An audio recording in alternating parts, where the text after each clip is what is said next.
హరిజనులను దేవాలయాల్లో పంపించడానికి ఉద్యమం చేశారు. కుష్టు రోగులకు సపరేట్ గా వారికి ఊరు బయట కొంచెం ఆశ్రమాలు ఏర్పడడానికి చేశారు. మరి ఆర్యవైశ్యులలో ఏకైక వ్యక్తి మరి సాబర్మతి ఆశ్రమం, గాంధీ గారు ఏదైతే సాబర్మతి ఆశ్రమం స్థాపించారో ఆ ఆశ్రమంలో వారు 3.5 సంవత్సరాలు గడిపారు. మరి అంటూ ఆ గాంధీ గారి ఆశయాలన్నీ కూడా అక్కడ వారు కొనిపుచ్చుకున్నారు. అక్కడ వాళ్ళు నేర్చుకున్నది ఒకటే, అహింస, సత్యాగ్రహం, మన దేశ స్వతంత్రం కోసం పోరాటం. మరి ప్రముఖ స్వతంత్ర సమరయోధుడు, మరి ఎన్నో విధాలుగా సమాజానికి పనికొచ్చే కార్యక్రమాలు చేశారు. కాబట్టి వారిని ఆర్యవైశ్యులుగా చూడొద్దు, ఒక మహా వ్యక్తిగా చూడాలి. వారు ప్రాణ త్యాగం చేశారు.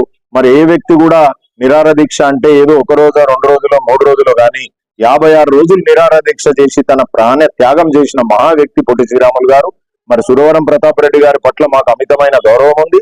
వారికి ముఖ్యమంత్రి గారు చాలా మంచి పరిపాలన చేస్తూ ఎన్నో కొత్త ప్రాజెక్టులు చేస్తా ఉన్నారు.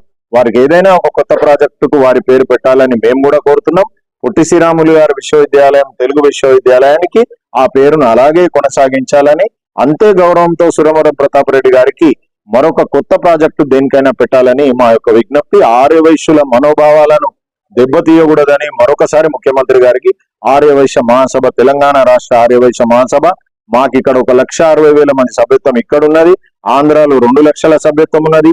ఇంత పెద్ద సంస్థలు కోరుతున్నాయి కాబట్టి ముఖ్యమంత్రి గారు ఇది దృష్టిలో ఉంచుకొని దయచేసి నిన్న మంత్రివర్గ తీర్మానం ఏదైతే మీరు తీసుకున్నారో దాన్ని వెనక్కు తీసుకొని పొట్టి శ్రీరాములు గారి యూనివర్సిటీకి అదే పేరు కొనసాగించాలని కోరుతూ ఏదైనా కొత్త ప్రాజెక్టుకు సురవరం ప్రతాప్ రెడ్డి గారు పేరు పెట్టాలని ఆర్యవైశ్య మహాసభ పక్షాన